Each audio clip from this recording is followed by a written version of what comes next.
we all need a reason to wake up. For me, it just took 11,000 volts.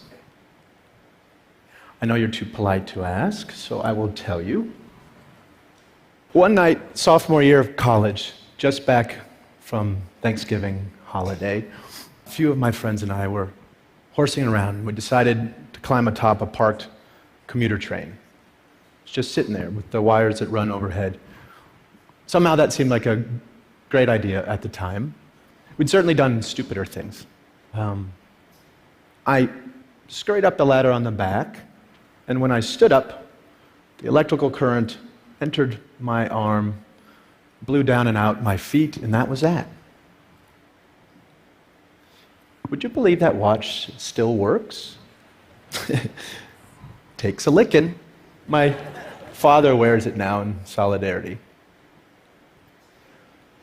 That night began my formal relationship with death.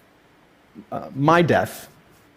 And it also began my long run as a patient. It's a good word. It means one who suffers. So I guess we're all patients.